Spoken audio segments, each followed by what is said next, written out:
tease out ideas from the sources as we try to explore them and to map the identities and the representations that we will revisit for this afternoon. So the questions are as follows. How can we make LGBTQIA visible in the periods of history where there are no available or accessible visual resources? Is visual necessarily an image, or can we extract some form of visuality, if we can put it that way, from non-visual materials like words? And how much of these reconstructable stories, experiences of the LGBT, a marginalized sector of our society, can be considered authentic? And that notion of authenticity will be at the core of our discussion.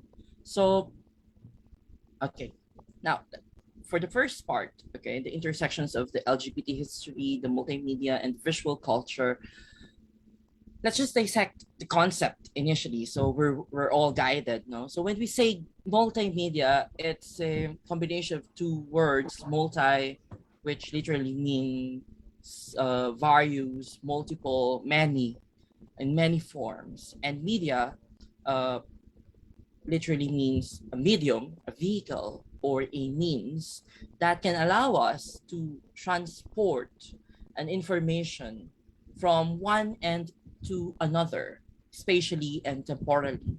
So by these, I mean multimedia, as we know today, may refer to the modern technologies as well as with the traditional technologies. But the point is that when we talk about multimedia, its function is to communicate information from a sender to receiver, from a speaker like myself to the audience like yourselves, from the past authors to the present day readers, temporally speaking, or even to the future generation. So multimedia, in a sense, is always at the core of history. Sometimes when we study history, whether in elementary or college or even in postgraduate level, we don't talk about this aspect of historical studies. But it is important to note that history is always reliable to its source, to the media upon which and through which its information, the historical information, is carried over from the past to today. So history is always mediated by the source. And so when we are aware of this fact, we can interrogate better the types of sources that historians use. So in history, as we study history, we often categorize sources by the type of its format. Oftentimes, historians use written documents, and then of the recent, we use oral and cultural sources.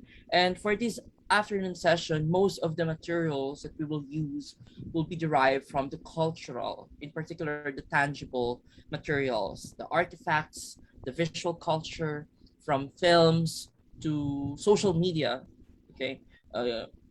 Those shows that were available to us in our mobile devices.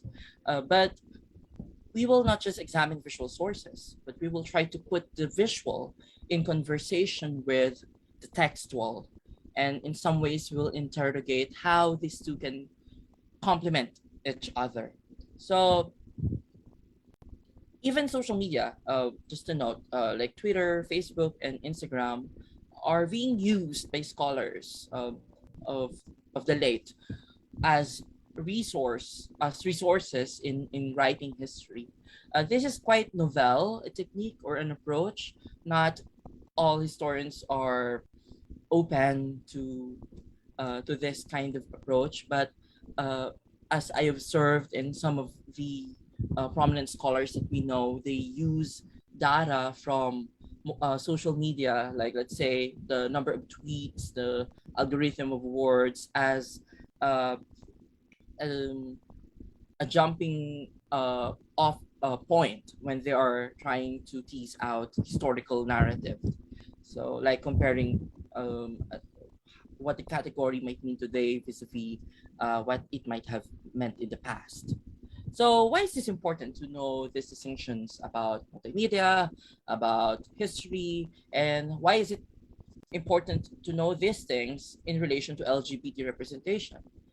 Well, with that last word, representation, I want to dissect this category based on how Gayatri Spivak, a well-known subaltern or post-colonial theorist, uh, according to Spivak, representation has to be interrogated because it might mean two things. It might mean representation as authentic, like we can present the original form of a particular social group that we're trying to describe or to depict or to illustrate or hence to represent.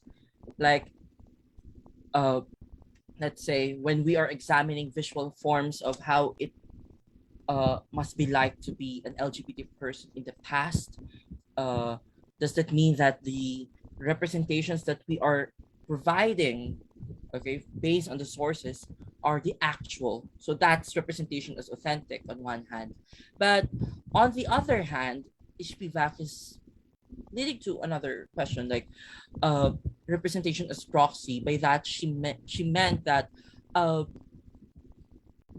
scholars and historians in particular were not really presenting what is true, what is authentic, but maybe scholars and historians are just reproducing, hence represent. You are presenting again, but in a different form, in a different condition, in a different shape.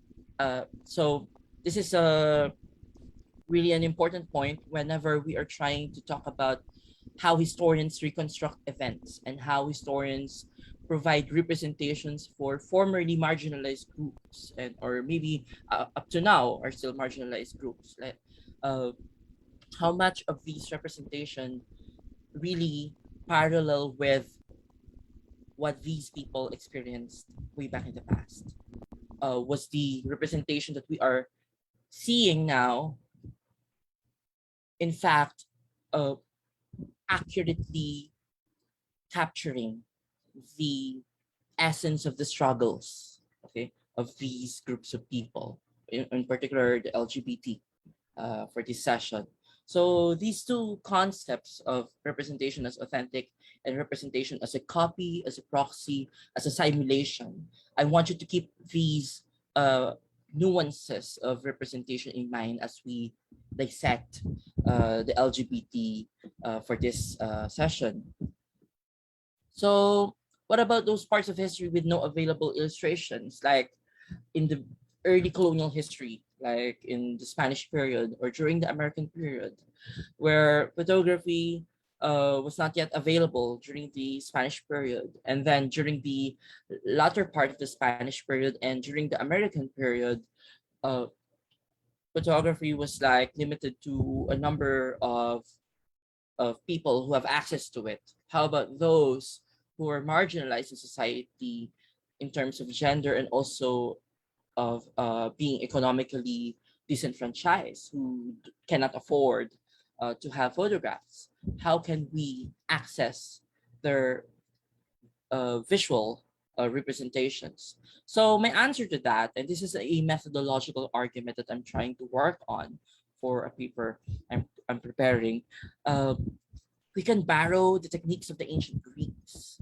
They call it ekphrasis, which literally means to speak out, to utter through words how an object, which might not be visible before our own eyes, okay, can be imagined by others as we vividly described it. So in a way, we can use ekphrasis as a tool to render imageries through words, okay, about something or a phenomenon or a group of people that are not visually documented. Okay, in a way, this is to say that words are also illustrative, that words are capable of capturing visuality or the visual aspects. And we can see this in the richness of the descriptions that the recorders of the past had preserved about their observations. Uh, so we will try to tease out these details, okay, with all the tools that we've learned, okay, in the first part of this discussion. So as we move on, we'll begin with the pre and early colonial period. So I just framed it as pre and early colonial because it's really difficult to separate the pre-colonial, which is 16th century back, to the early colonial period, because basically all of the information, if not most of it, all most of the recordings that we have about the pre-colonial society were derived from the early encounters of the Filipinos, of the early Filipinos, with Spanish missionaries and colonial officials around 1600s and back. So it's really important to make this distinction because around the 1500s, 1600s, the colonizers, okay, mostly the friars, have recorded the following categories that we can use to map the LGBT uh, identifications in this period of history. So the categories that we have dissected or unearthed or the following, we have the words binabaye, bayogin, which is derived from the word bayok or bayog, which is synonymous to bamboo or kawayan, and then asog from the Visayas.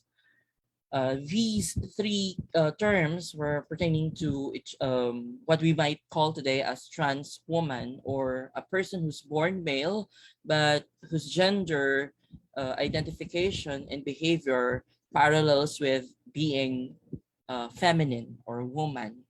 On the other hand, we have a term right here, which is the lakinin, okay, which is a term for a female at birth person whose uh, practices, behavior, and uh, disposition is read by society as masculine, if not a male acting female or a masculine acting female, which might be parallel today with being trans man.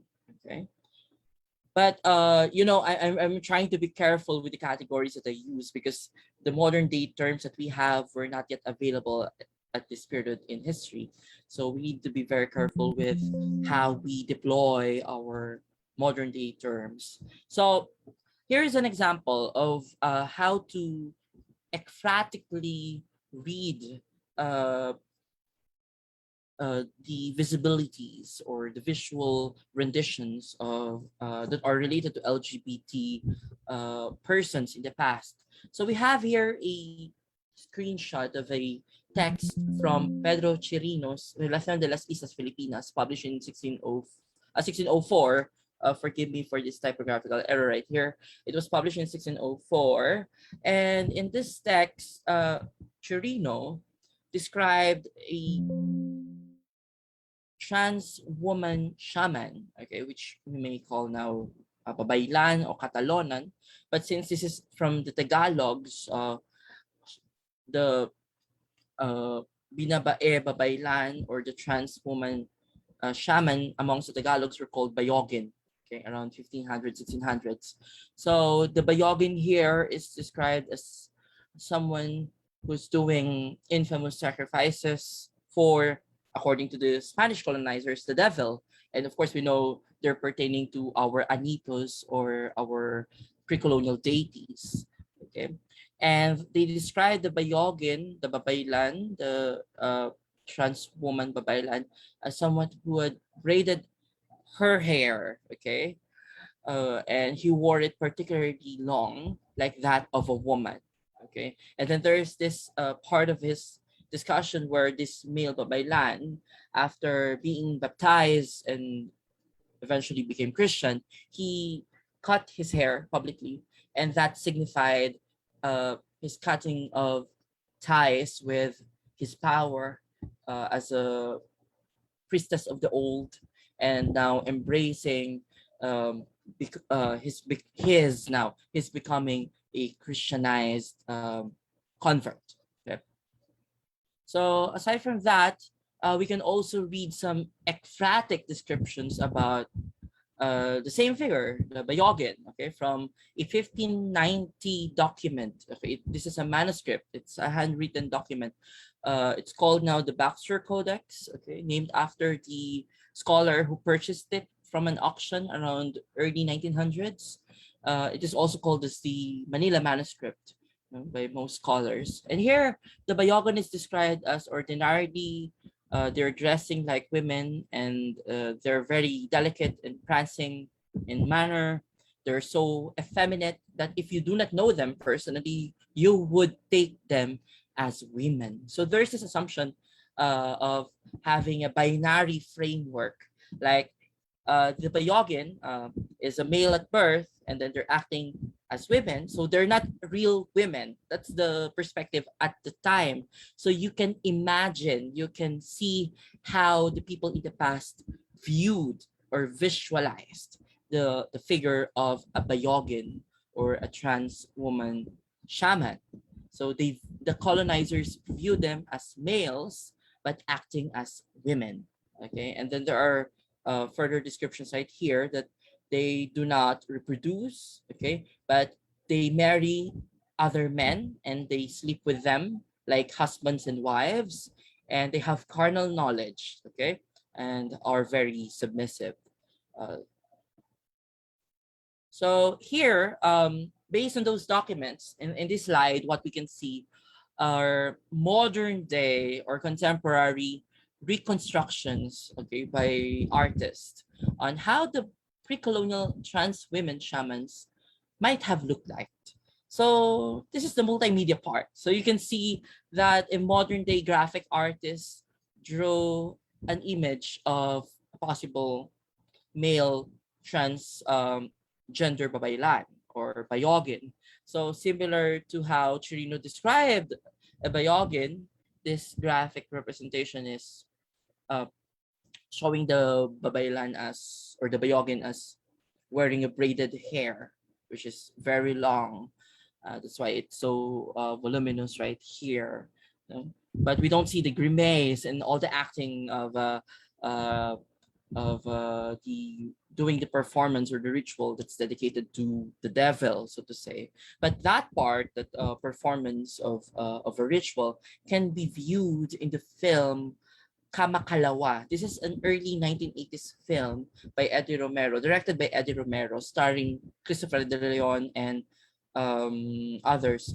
And then we can see here two uh, male at birth figures dressed as women. Okay, these are contemporary depictions of a pre-modern babaylan. And in fact, in this movie, there are two babaylans from different banwa, or what we might call now as barangay. But we all know, based on Damon Woods, that the term barangay is a modern day construct. It's not really the term for the political unit in the past. So the category barangay is a modern invention. So we can see here that the babaylan, who's a transgender babaylan, was leading a ritual, wearing white and also having some decorations on the face.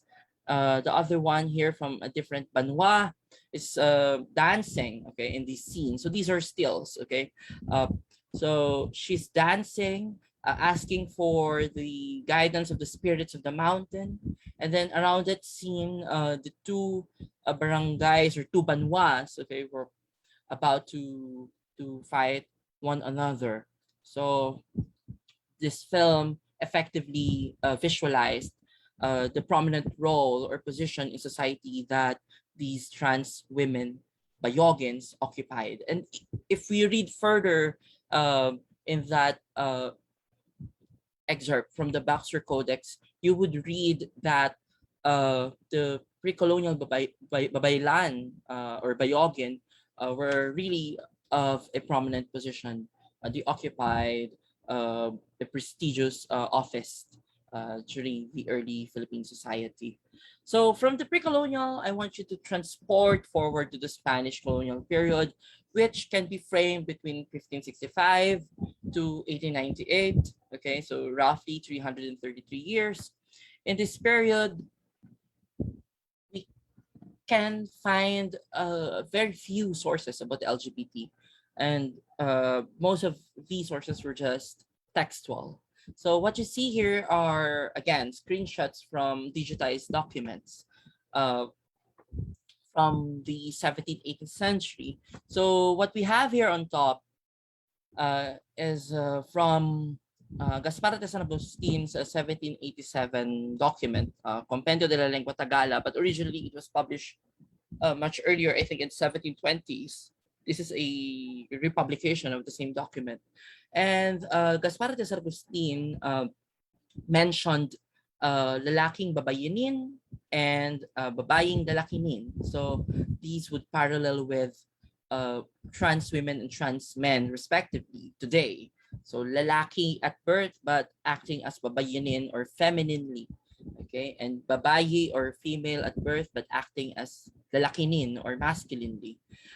But the thing is, since this is under the Spanish colonial rule and the order of things are already framed within the religious notions of truth, and so those that are against what the religion is teaching would be considered as defects, would be considered as deceptions, would be considered as confusions like those of uh, lost souls, okay, in the fallen realm, which is the earth. So they labeled these gender non-conforming persons, the lalaking babayinin, the babaying lalakinin, as defectos morales, as moral defects.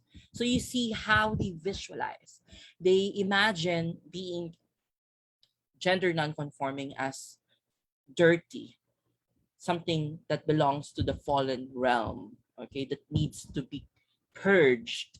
Okay, hence the notion of the purgatory, and you clean your soul through confession to be acceptable again, okay, before the eyes of of the Lord and of the church. Aside from that, okay, uh, you can see here in the yellowish color pages, okay, two terms, binabaye and marimacho, okay, or lalakinin, no? So in a way, this corroborates the first one.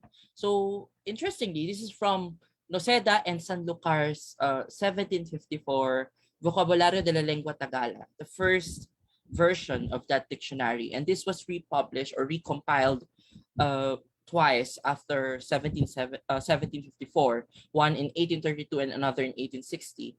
But it's interesting that in this dictionary or vocabulario, they describe the binabaye using the image of a rooster who's acting like a hen, agayo como gallina. So we are not sure if what they meant, I mean, what the authors meant here is that the term binabaye, okay, was only applicable to roosters, or the roosters were just used here as an example to illustrate, to visualize what a binabaye might mean at the time.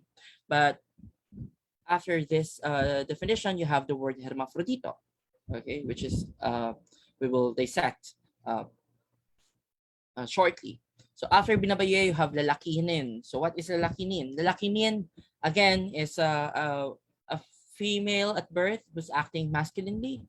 But these categories, okay, are somewhat subsumed within the category of hermaphrodito. So you can see it here. Hermaphrodito, from a dictionary, the Spanish-French dictionary, is defined as a person with two sexes. Okay, qui a les deux sexes. So this is from a document from Europe. In fact, this is from Biblioteca Nacional de España. Okay, and it led me, okay, to how the Europeans, okay, must have visualized hermaphrodites, okay, because arguably the Spanish colonizers could have brought the ideas from Europe, how they viewed gender non-conforming peoples, okay, the ideas from Europe down to the colonies. And it's so interesting to tease out these details because as we can see on the screen, there are some illustrations, okay. On the left, okay, you have here images from around 1300s. This is from a late medieval medical text, but which roots can be traced back to the ancient Greco-Roman medicine. Okay, and what you have here, okay, uh, is the depiction, the late medieval depiction of a female's uterus. And curiously, at the time, uh, they have an explanation how hermaphrodites were produced. Okay, so the ancient Greeks and up to the medieval period, they imagined the uterus as having 7 lobes or chambers inside of it, 3 on the left and 3 on the right side. And when the male's sperm, okay, this was the medieval conception. It's not yet the male and the female gamete meeting inside woman's uh, womb, but rather it's just the male sperm that they're imagining at the time that was producing the offspring. So when the sperm, okay, the male gamete rested on the right side of the womb, okay, the baby will become male. When the sperm rests on the other side, on the left, it will become female. But see in the middle, there's another lobe. That's the seventh lobe. So when the sperm rests right there in the middle, that's when an intersex baby or a hermaphrodite will be born. Okay, so that's how they explain things in medieval times. Moving forward to 1600s, okay, this is a curious depiction of a siege. Okay, this is from a Spanish document and from a secondary source. Okay, so from Francois Soyer's book about uh, intersex people during the Spanish Inquisition. So right here on the lower left corner, we can see a female figure, okay, depicted with breast, okay, but dressed as a male. So if you read the actual book of Sawyer, this illustration is quite curious because it's interrogating how a hermaphrodite must have been like. Were hermaphrodites really having both genitalias? Were hermaphrodites capable of reproduction? Were they capable of feeling any sexual pleasure? So you feel as we discuss these things, these kinds of questions are really intrusive and very uncomfortable as they are today. So this is the same feeling or might be a similar feeling that our trans sisters and brothers might uh, be feeling, okay, uh, whenever we ask of them these things. So it's really intrusive to interrogate this very personal, very private aspect of their sexualities. So the same thing was really happening. Imagine this was happening in, these were documented in the Inquisition.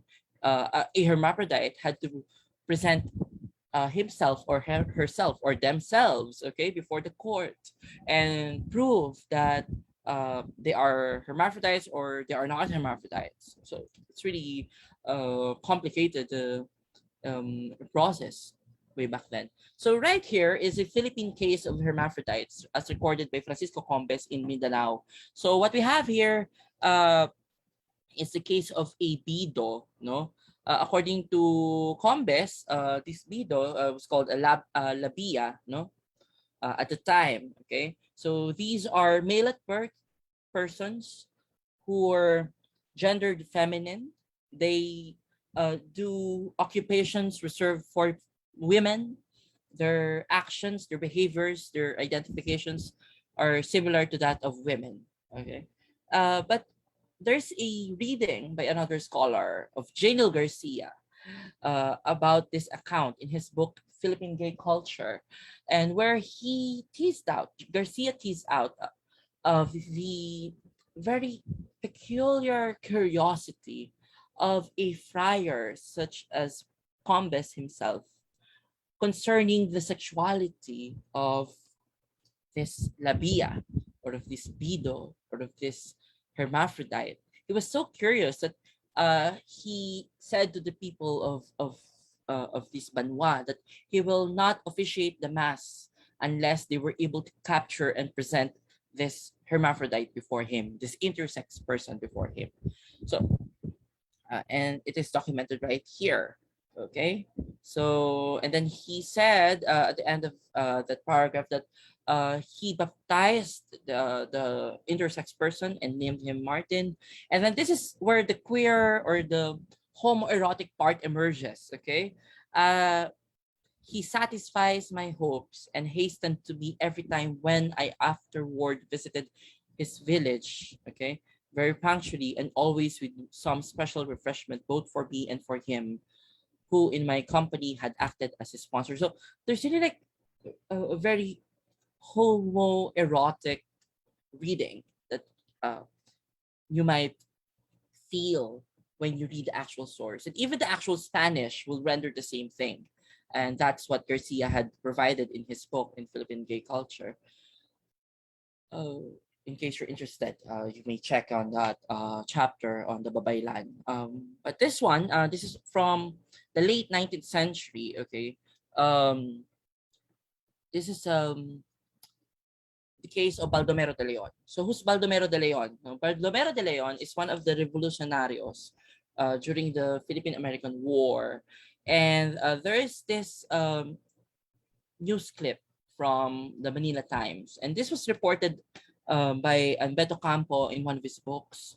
It was an inspiration for a literary analysis by Eugene Evasco, another LGBT scholar. And so I got fascinated with this source. And so I went to Ateneo, Rizal Library myself, years ago before the pandemic and sleuth for this document. And to my surprise, this is in microfilm format. It's no longer the newspaper. I was expecting it's in the paper format and so I can feel the actual texture of the document. But as it happens, okay, I was able to capture the portion of the news where they describe Baldomero as somewhat like this. So this is a reconstruction by an artist from the TV5 episode for gays in the revolution in Lourdes de Vera's history. Okay, so the description goes like this. Okay, so I transcribed it, okay, and highlighted some details so you can visualize it. They described Baldomero as someone who's disguised as a woman. So there's the notion of deceit, of an intention to deceive others. Okay, so they called him Baldomero de Leon. At least that's how he called himself.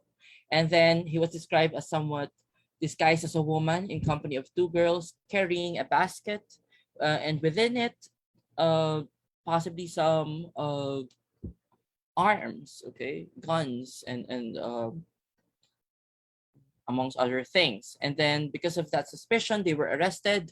And then they describe Baldomero as someone who's so adept at playing the role of a woman.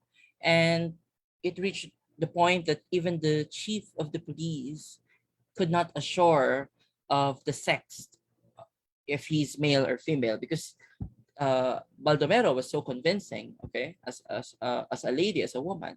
But then again, okay, there's this language. I want you to observe the language. Should he have smaller feet and not too swollen hands, he could pass for a woman. So you see the language at the time, very graphic, very ekphatic. So even without the actual photograph, a modern day artist can reconstruct how he might look like, but minus the hair. I'm not quite sure if with this type of hair, Baldomero would be very convincing. So maybe this is just the artist's way of capturing his maleness. Okay, so for the modern day viewers. So from the late Spanish, let's move to the American imperialism. Now what we have here are photos, okay, from Jan Silva's very curious book about early 20th century male friendships.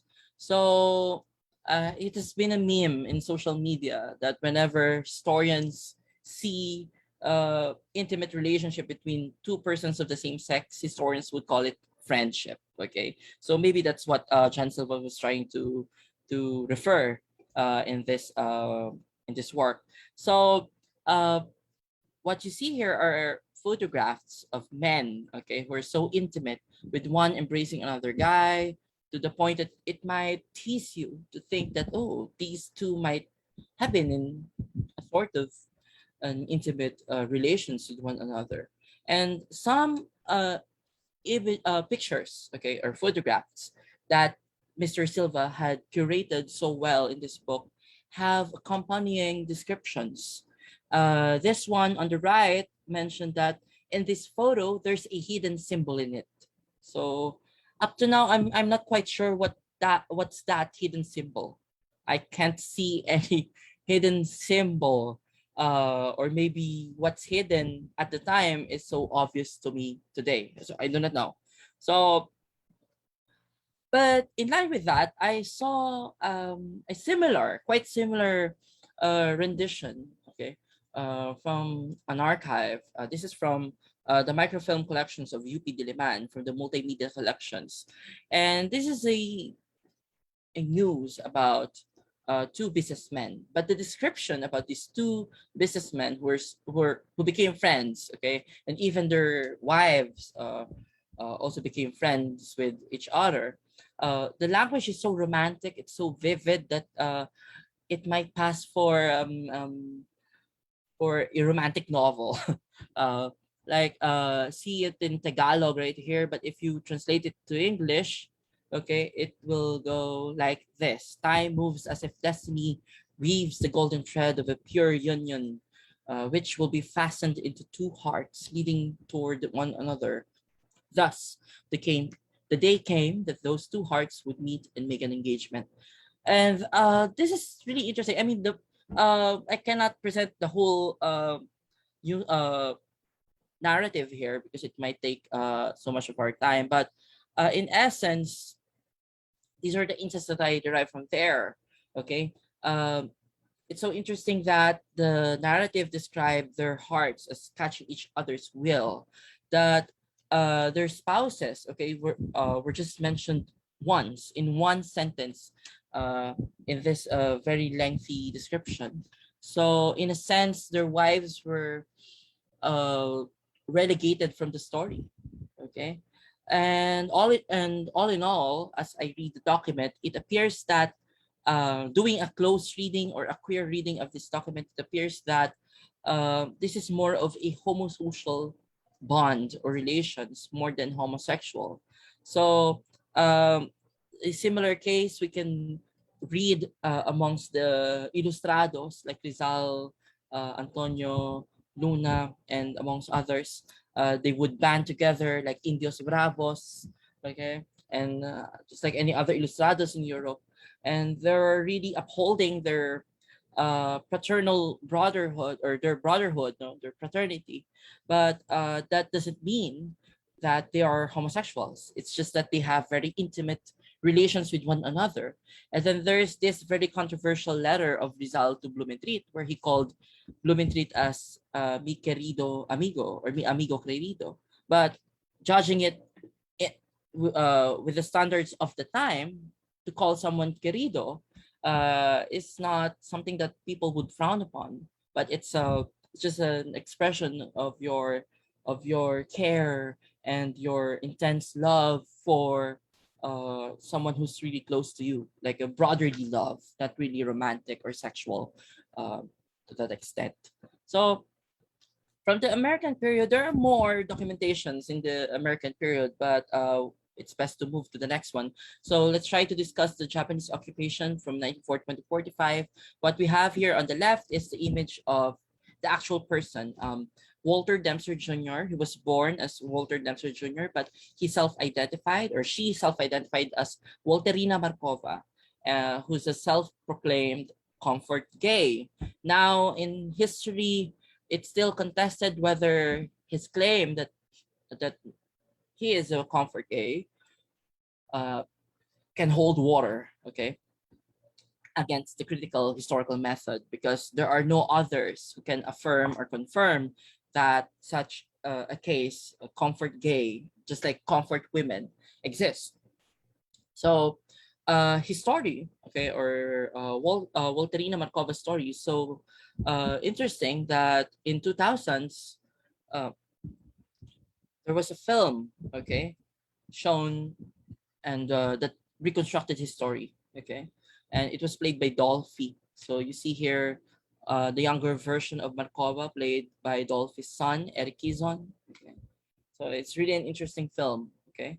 On the other hand, there's another story of a trans woman or a gay person or a queer person. It's really hard to frame their identities at the time. But this is Apolonio Luna, or Lolo Pulong, as he was called by his grandchildren. You can see Lolo Pulong dressed as a woman right here in a photographic studio, but on a regular basis, it's just wearing, regular male or men's clothes. And here we have a photo of Lolo Pulong and his partner at the time. This is 1940s. These photos were from Jean Garcia's article in Budhi Journal of Ideas and Culture, published in 2000. So uh, somehow, as we get closer to the present, we're able to see actual visual evidence of LGBT persons. But it's so frustrating on the part of a historian or someone who's studying history that we see most of the time gay men, trans women, we see queer men, we see bisexual men, but rarely we find lesbians, bisexual women, and trans men. Okay, it's really difficult to find the LBT side of the LGBT spectrum. It's really difficult. So in the contemporary times, this is a curious observation that I've noticed um, from the popular culture, in particular visual culture. So this is the shifts that I observed, okay, in terms of the relationship of a bakla person. Okay, a bakla may mean a gay person, a queer person, or a trans woman person.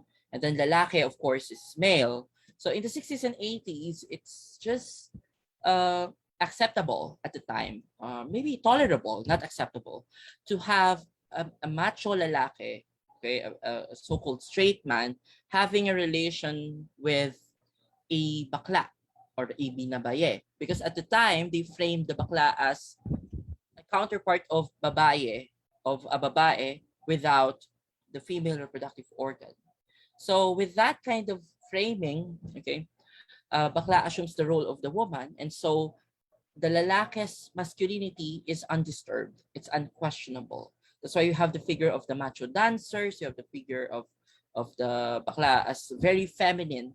So when we talk about bakla in the context of 60s and 80s, most of the time it will conjure the image of a very femininely acting a person. Okay, and then moving to the 90s, this framing began to shift uh, because of our increasing uh, connectivity with the rest of the world. Okay, um, we have been introduced with the concept of urban gay in the 90s. There were published works on this.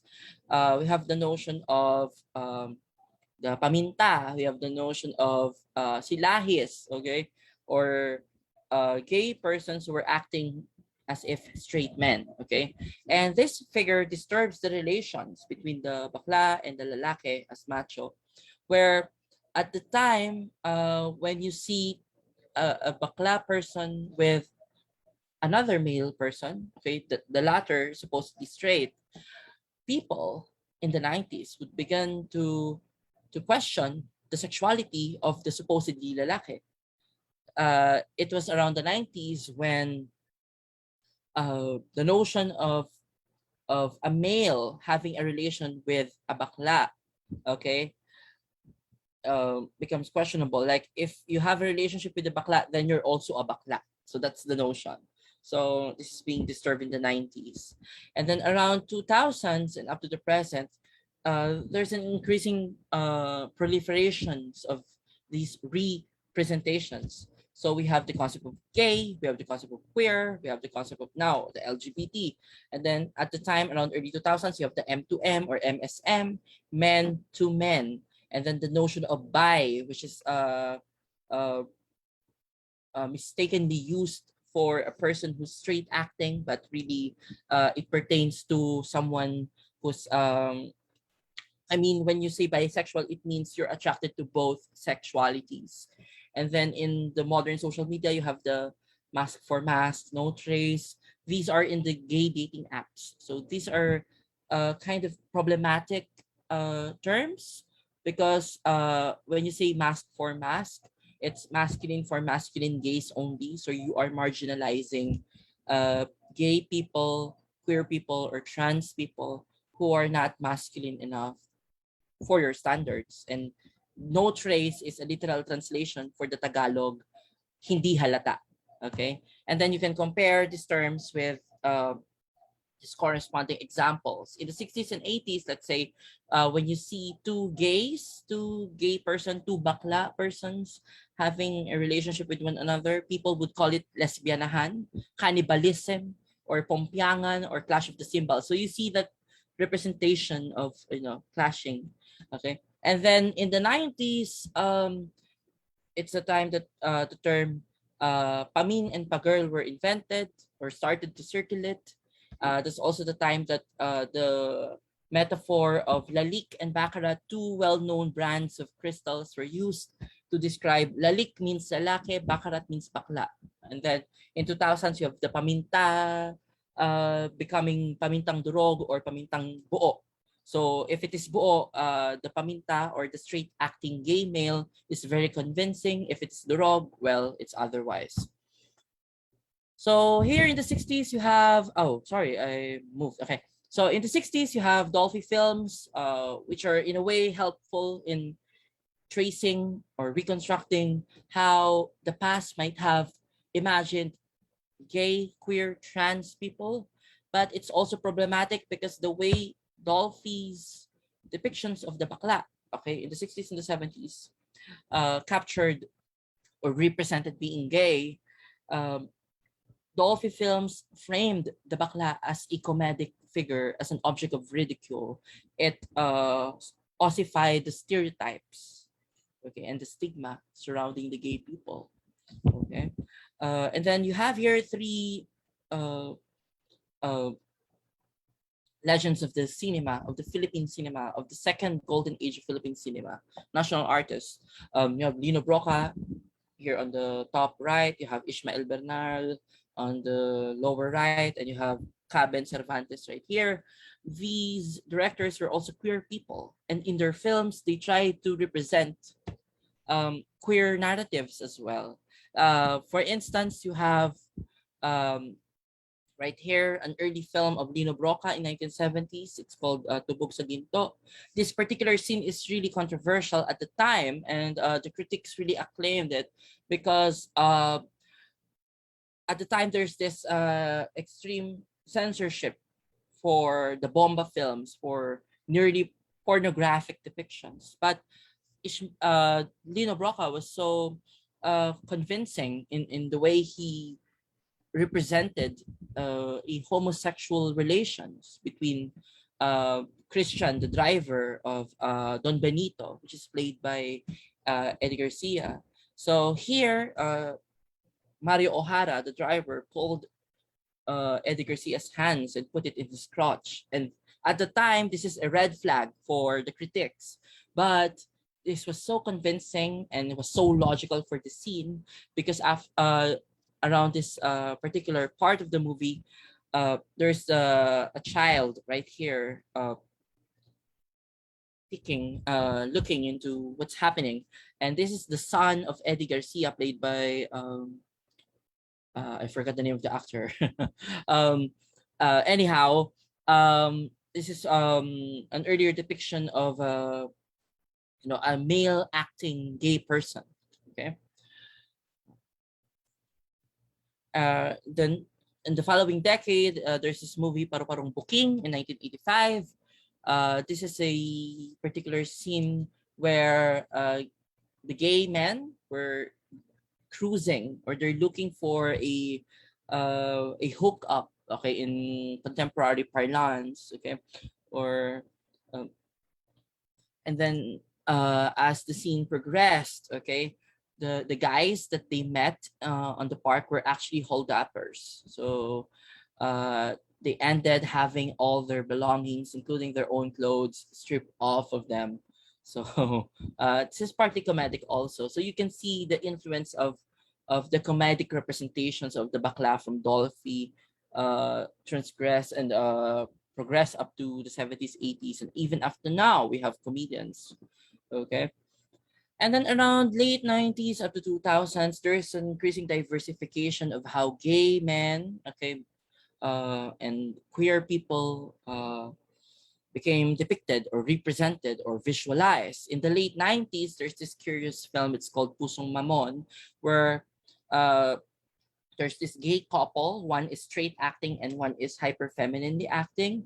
And then the straight acting gay got married to the character of Lorna Tolentino. So it became a love triangle, okay, of a sort. So uh, it's uh, it's interesting that this film was already providing a visual representation of how it must have been like to be in a relationship where you have two persons who self-identify both as gay persons, so which were unimaginable, okay, in the 80s, in the 60s, that you'll have two gay persons loving each other. They called it pompiangan, if you can recall in the previous slide, okay, or lesbianahan or cannibalism, like, okay. And then in the early 2000s, you have Pagdadalaga ni Maximo Oliveros. This is a wholesome film, by the way, trying to capture the coming of age experience of a gay child, okay, having feelings, infatuation for an older guy, okay. And the movie Brokeback Mountain in 2005 from the Hollywood was really influential also on the other parts of the globe, in particular here in the Philippines, where it provided a framework or a template for artists and writers to imagine the possibility of having um, two straight acting gay men, okay, as a couple. And so it manifests in the movie Manay Po, okay, where the character of Polo Ravales, okay, this semi-calvo guy with Sid Lucero right here, they're actually a couple. But in the first movie, Sid Lucero's role was played by another actor, Luis Alandi. Okay, and then right here at the Daybreak, this is one of the early films of Coco Martin of the Provinciano. And then they're also both straight acting. And to my knowledge, none of their friends knew that there were homosexuals or not straights, okay, but they're having a secret affair. So uh because of these influences from the outside, uh we are having a more diverse representations, or we were now able to reimagine uh possible or potential identifications in terms of gender diversity and sexual orientations. And aside from the films and TV, we have social media, the predecessor of today's dating apps, okay, like Grindr, or you have Blue or Tinder. In the early 2000s, we had Planet Romeo. So you need a desktop or laptop and a good internet connection to have access to this. But I personally didn't try this because I didn't have access to these technologies way back in 2000s. So aside from the dating apps, okay, we have shows featured online, especially during the height of the pandemic. You have Game Boys and Pearl Next Door depicting uh, romantic relations between two men and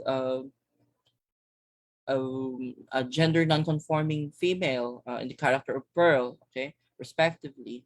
And then quite recently, actually just yesterday, we have Jake Zyrus on the cover of the hype of GQ magazine. Okay, so providing representation for artists and activists who are standing for transgender rights globally. And then speaking of multimedia again and again, we are also in this age of the late are equipped to be the agents of history and be the recorders of our own history. So just to provide you an example of what I mean by that, here are my own photographs, okay, which I captured during my first Pride March in 2015 when the Metro Manila Pride March was held in Rizal Park. So we marched around that area along Taft Avenue, and then we went to Supreme Court, and then back to Ross Boulevard. Okay, and then right here you can see the protesters with their militant placards, and then here's Rizal Shrine with the trans lady, okay, trans woman figure, and here the then celebrity couple, Sebastian Castro, Ryan Chua, and then here's a group of Lady Gaga fans holding a banner expressing their idol's support for the LGBT community, speaking through the language of love. Okay. And then we have here, I think, around 2,000 or 3,000 plus participants, okay, in 2015. But in the following years, the number grew drastically. It reached 25,000 to my knowledge in the last Pride March here in Quezon City. And there's also another one in Pasay. Okay. So in a sense, with our own devices, we can capture history. So the documentation of our experiences has increasingly becoming more democratized. Okay, so just to end the session, apologies, it took nearly about an hour long discussion, but here are some of my takeaways as we wrap this discussion up. So the first one would be that as we trace the representations of the LGBTs from past to present, from pre-colonial to today, we found that most of the descriptions were done by others for the LGBTs. It's not that the LGBTs or the LGBT persons of the past were able to document their own experiences, like a self-affirmative and self-determined narrative about their own lives, but rather what we can trace back in time is that their stories were narrated for them by others. And so the LGBTs were treated as objects rather than as self-affirmative subjects, okay, who have control to their own destiny. And secondly, okay, the multimedia resources in reconstructing the experiences of the LGBT, whether it is to represent them as authentic or represent them as proxies, show that sex, gender, and sexuality, these categories are never stable. Their movements across time, the way that their historical weight were lent from one period to their later reanimations, okay, provide or can provide what Nefertita Diar, a Filipina theorist, okay, would call the seeds of alternative future. The DR is echoing Frederick Jameson here, okay, where what we mean exactly is that we need to continuously deconstruct, we need to continuously question, critique, challenge the existing and the old model of sexuality and gender, so that we will not only be able to visibilize ourselves, to make ourselves present and known, but also that we can enable um, uh, the possibilities of having alternative uh, genders and sexualities, imaginable and then realizable. And this is not a wishful thinking. In fact, this has been the case in the observation that I just presented a few slides earlier, where in the 80s and 60s up to 80s, it was so unimaginable to have both gay persons, for instance, to be in love with one another and expressing romantic relations with each other. But look at today, look at the succeeding decades from 60s to 80s, in the 90s to 2000s, we can see that the older uh, forms of imaginable relationships has been challenged, and now we have alternative ways of expressing love, and gay persons can love another gay person or may love a straight person, but it's really about one's uh, self-determination and one's affirmation, and with that, uh, I hope that this session had became successful in really providing visibility to this invariably invisibilized sector of our society. So thank you so much. And Thank you very apologies for much. that. Apologies also for an hour long of discussion. That's okay, sir. Thank you very much for that very enlightening talk. So for our Zoom viewers, you may use the Q&A button or the chat button below to ask questions. For our Facebook viewers, you may use the comment section. So, okay, sir. As you were mentioning, a typical historiographic critique against studying non-binarism in the past is that it is anachronistic, meaning it imposes a modern ideology, framework, or concept on something that is in the past. So their argument is because the LGBTQIA plus framework is new, uh, it must not be applied to the past. Whereas the claim goes, it doesn't exist. So what is your take on that? Okay. That's really well, thank you for asking that question, because that's really at the heart of the debate amongst those who study LGBTQ plus history. And to parang how should I say it? Parang to it, um those who study LGBT are not really formally trained historians. Okay, most of what we have learned about LGBT past were done by scholars from other disciplines, in particular literary studies, English, okay, for that matter. And amongst these scholars, they have this historicist versus unhistoricist debate, where that particular concern or that historiographic question that you just raised is at the heart of their issue, and that is we cannot impose a category that was invented from a later period onto an earlier period upon which these categories were not yet available. Okay, but the same argument will go with our use of the word Filipino. Okay, like can we not call lapu-lapu or let's say the earlier Filipino simply because the word was not existent at the time?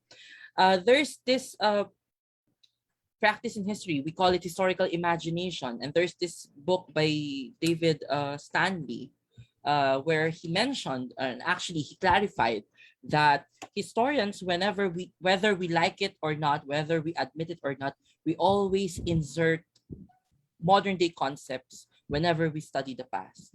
Our notion, let's say, of a revolution, our notion of freedom, okay, today, okay, we inject that when we study Katipunan historiography or maybe Rizal's historiography. And so the same thing is applicable when we study LGBT. The thing is that we just need to be very careful when we are framing our words, when we are deploying our categories. As much as possible, what we do, those who study LGBT history carefully, okay, we adopt what one scholar called reading along the grain. Okay, reading along the grain of the archive. This is from Anne Laura Stoller. And what that exactly mean is that we do not impose the ready-made synthesis or the theorizings that we have onto the records, but rather we will unload ourselves of these assumptions, and with our fresh eyes, we will look into how things essentially were from the documents themselves. And then from there, we will build up our conceptual frameworks, our theorizings, so on. Thank you for your answer, sir. So Okay. in connection to that question, would you consider the LGBTQIA plus movement as a distinct and modern movement, since these terminologies and the framework itself are fairly new? Or would you say that accounts of non-binary examples in the past just proves that this present movement flows from the same stream? Well, it's how should I say it? Uh, that is an essentialist presupposition to say that there's a continuation of streams of movements. And as trained in history, we don't follow that line of thinking. What we see when we investigate different movements, okay, let's say you have the for instance, just a particular example, the what you mentioned, the so-called LGBT movement. Okay, I can't yet tell if it is a movement in itself already, but the LGBT pride, okay, on its own has several um how will I call it, disjoint segments or phases in its evolution. Like the so-called first Pride March in 1994 was not related to the succeeding Pride March of 96. And then there's another Pride March of 98, which is related to 94 and somewhat in vague relation with the 96. Okay, and then those who moved the LGBT pride march, but they called it parade around 2000s up to early 2010s. This is a different group again, compared to the first or the pioneering groups who started the pride in 1994. So you see, when you deal with the actual details of or the nitty gritty of what you call the LGBT movement, it's not really a a homogeneous a community. So when we study these particularities of social groups, we need to take into account how uh, the continuities as well as the discontinuities play a role, okay, in the process of their making. Yeah. Thank you, sir.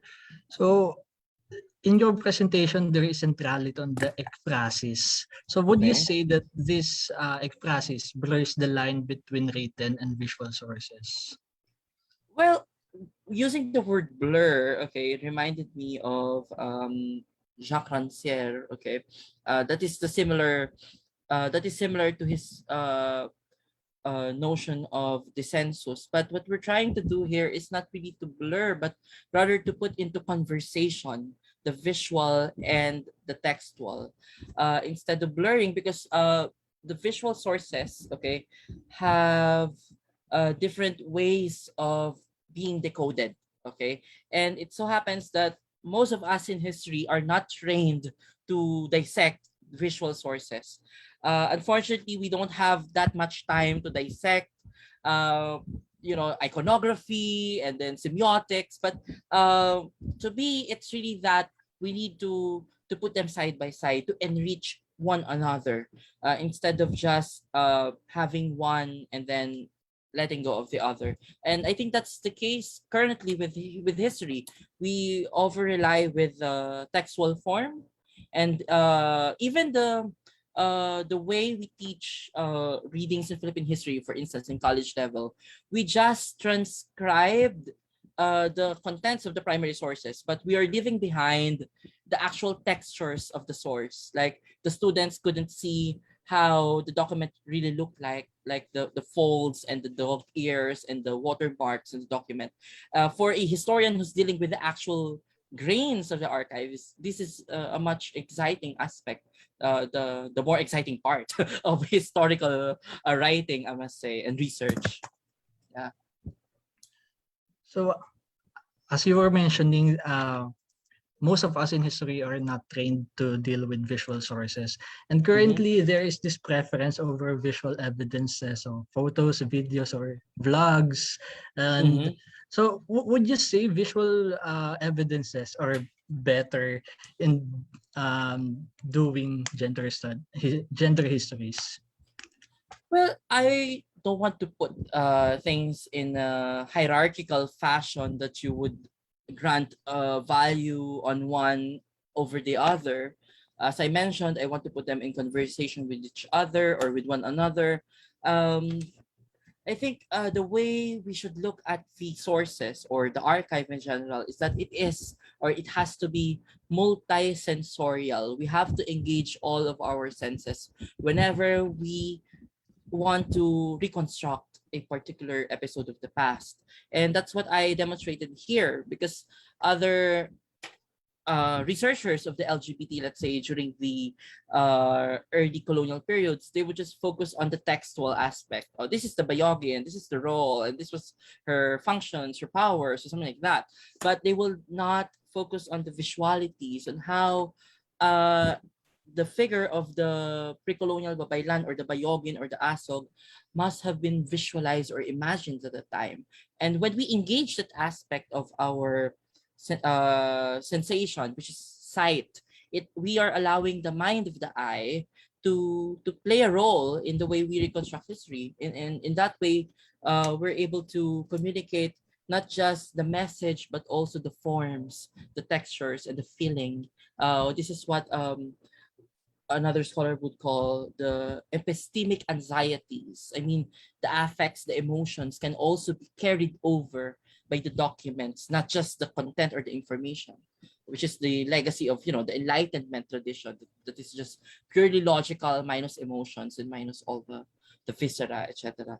But yeah, it's just that in reconstructing the LGBT history, most of the sources that are available to us are in the non-textual form, not the sources that are outside the conventional sources in history, like films, like as you mentioned, even vlogs or videos or photos, simply because there's this notion that the gay people, the queer people, and the trans people were, well, they were often associated with being creative. And most of the creative people in the past were gay people, were queer people. Look who were the prominent designers, who were the prominent directors at the time, who were the artists. Okay. We don't want to out or to out other people's sexuality then and now. So it's up to our viewers or listeners or others to check who these figures are because there were stories about these people that they are so-called not straights or they are queer people, but so far we don't hear publicly that they self-identify as such. So yeah. Okay, thank you, sir. So I'll read a comment from the Q&A Oh yes, please. section. So it says here, I remember my older relatives would call the love relationship between two women not lesbianism but being a brute to one One another. another. I remember there was no judgment at all but acceptance as I as a young person then accepted such relationship could exist. And then Okay. Mm-mm. sorry, sir. Okay, sorry. We Okay, good. have a question here from Ferdy Lopez. In gay globality, the bakla is disappeared. Where is the bakla, bayot, bantut, Mm. and agi in the neoliberal global LGBTQI movement? Oh, should I answer now or there's another Yes, one sir. I think? So, sorry. Oh, there's another one below, but from Angelo Uh, Venus. Yes. From Okay. Angelo Benos, what would be the role of LGBTQIA plus people in nation building? Okay, these are very critical questions, but thank God I'm familiar with the language. But anyways, for the first one, from Miss Violeta Munoz, good afternoon, ma'am. Actually, that's one of the paradox when you study early half of the 20th century documentation about uh, gender non-conforming people. On one hand, okay, you have this argument that the gays and the lesbians were medicalized, pathologized, and they were discriminated, treated as sickness and sin. Okay, sickness from the eyes of medicine, American colonial medicine, and sinners from the eyes of the Spanish colonial church. But when you look at the actual details, such as the example of Lolo Pulong in the study of Janil Garcia, it's quite interesting that you wouldn't find any discriminatory narrative about Pulong's sexuality. His relationship with that Maestro Carpentero, the guy that I showed in the slide. This is from Jane Garcia. It's not my own archival work. Um, they were not really judged by society as, oh, ito mga makasalanan, no? Perhaps or perchance there might have been some judgment behind people's minds, but it's not really that expressed, okay, as vehement as we see today. Okay. And then there are also some records though. I just noticed that it was around in the 50s, post-war Philippines, that a seemingly intimate relations between persons of the same sex began to disturb people. I've discussed this from another lecture the other day with NHCP. You can check it if you're interested. In the 1950s, there's 1951. In fact, there's this write up uh, about two guys holding each other's hands, and then the woman author was complaining against that, like, why are these men holding hands together and they're like they're acting like schoolgirls and they're whining, and then when people notice them that they're holding hands together, these are two guys, they would just uh move separately, and then after a few minutes they will just hold their hands again. So it was in the 50s that these things started to feel like disturbing, okay, at the time. But yeah, it's really interesting that Miss Violeta shared this view about lesbians, and I think this is also in part. I just want to touch on the topic. Like I mentioned earlier, there's so although we have a few documentations about LGBT, but most of the documentations we have most of the time only captured the gays, the queer men, and the trans women, and very little about trans men, about lesbians or bisexual women.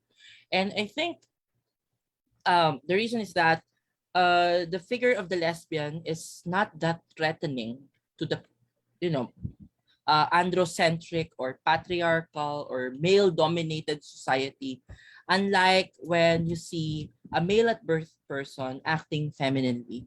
Because from a patriarchal standpoint, it's like you're denigrating the privilege that you already possess. You're born as a male, and then you are, to quote, denigrating by acting as woman, considered as Simone de Beauvoir would call the second sex, right?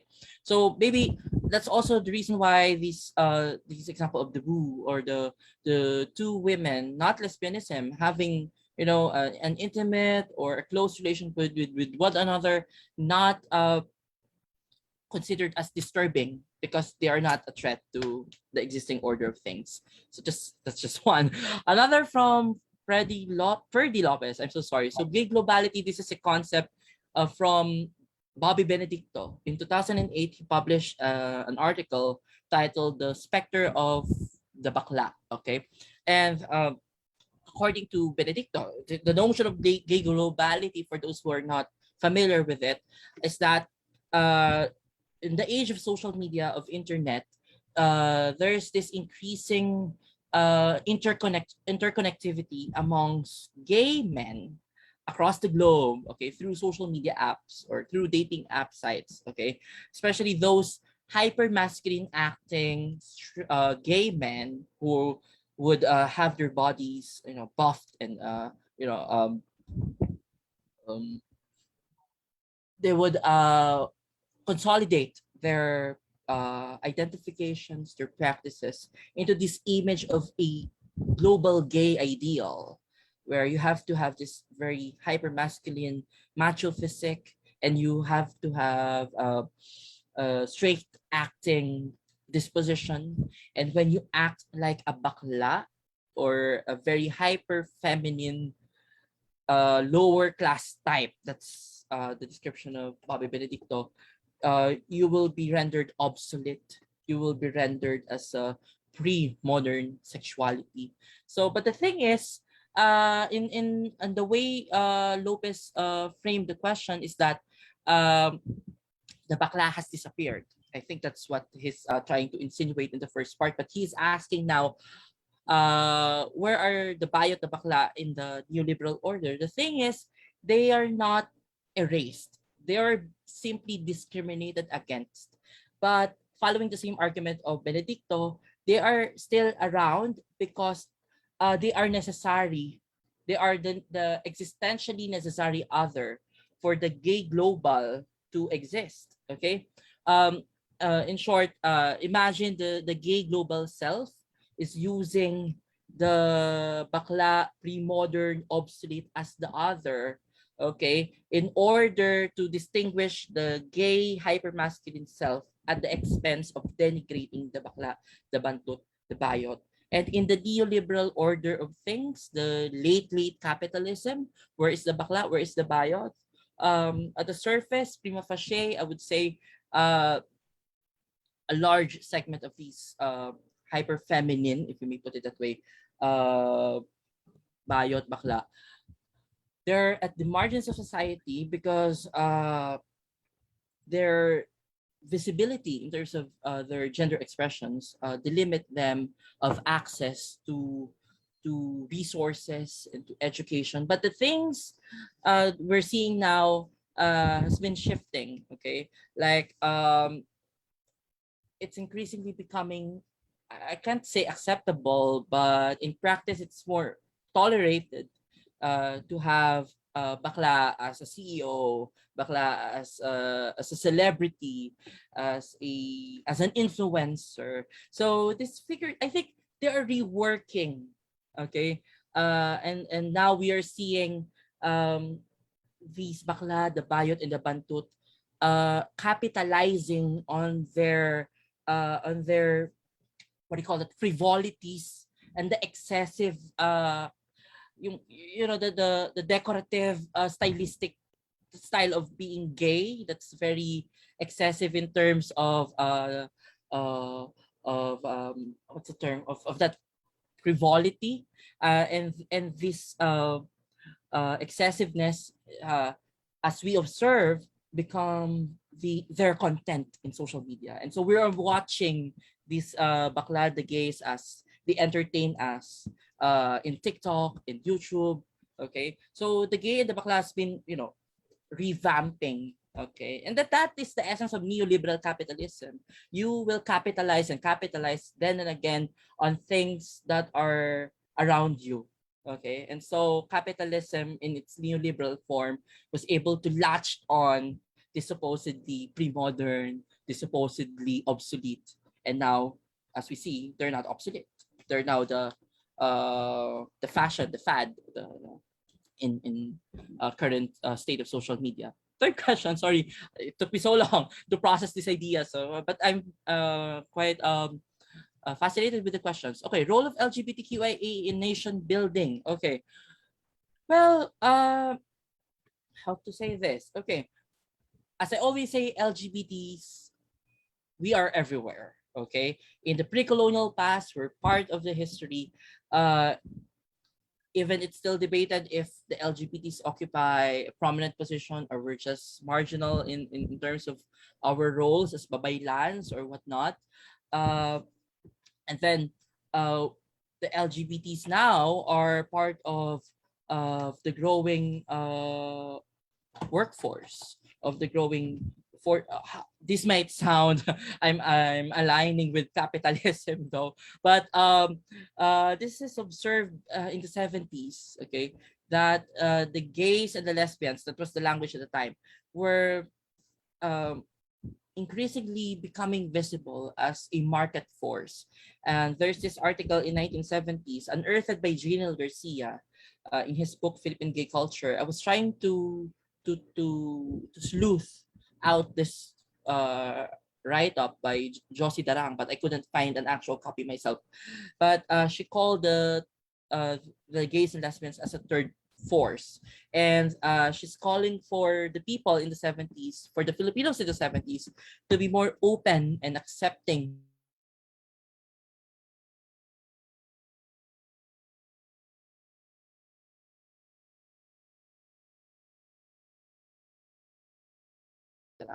So I think LGBT is everywhere there. Oh, my connection is unstable. Am I still around? Okay. Yes, sir. Yes, sir. Okay. So there's so many questions though. What is Yeah, your take on the controversial? so, sorry. Sorry.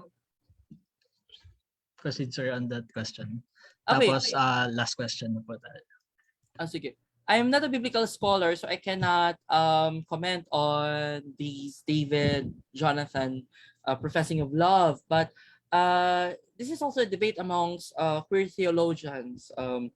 There's this curious reading by who's a scholar, one of the leading gay historians of Yale University, I forgot the name, John Boswell. So he's really espousing that in the early part of Christianity, before 1100s, same-sex relations in the early Christian church was somewhat acceptable. That's his thesis and his books, no. But unfortunately, Dr. Boswell died of AIDS in 1994. So yeah, so on being binabae during the pre-colonial times. So for our last question, sir, Okay, sige. Since we're running out of time already, Okay. Maybe okay. Okay, you may choose the question for me na lang para sorry. From Sani Katakutan, you mentioned about the binabay being objectified. How does being ekphrazized as an object affect how Philippine gay community map their identity? What would you recommend for the community to take in charting its course? Oh, that's really interesting. Ekphrasis. Okay. So how does being ekphrazized as an object affect how the Philippine gay community map their identity? You know, I would, since I'm following the history of ideas of the LGBT, I would say this way. If you trace the historiography, that is the written histories of the gays, the bisexuals, the trans, the queer, intersex, etc., you will notice that there's a shift from being from describing the LGBT as if an object. You're taking an objective stance that this is the LGBT people, or maybe the gays, the trans, like the earlier work on, I will not name the author, but there's this write-up saying that we have to reclaim our historic rights. Okay, so when around 90s, around that time, those who write the histories of LGBT, okay, they were using the ekphatic approach. They're using the or technique. Okay, they're using the vivid descriptions provided by the colonizers. Okay, but not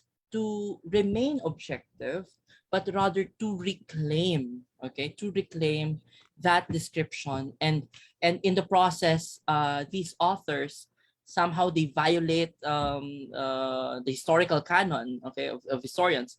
They would use inference to reconstruct the possible subjectivities of the people at the time. So the ekphrazized descriptions of the binabaye, of the hermaphroditos, no, they provide the necessary ingredients for the writers of LGBT, the LGBT self-identified as LGBT writers of today, to work on and able to reclaim these lost histories. Though there are some approaches which I find problematic because, as trained in history, we need to be careful not to commit anachronism, not to impose present-day notions. But there are some scholars who would study, let's say, the Vocabulario de la Lengua Tagala, and they would say this is transphobic. Like, wait, that was not the intended meaning of the time. So we need to be very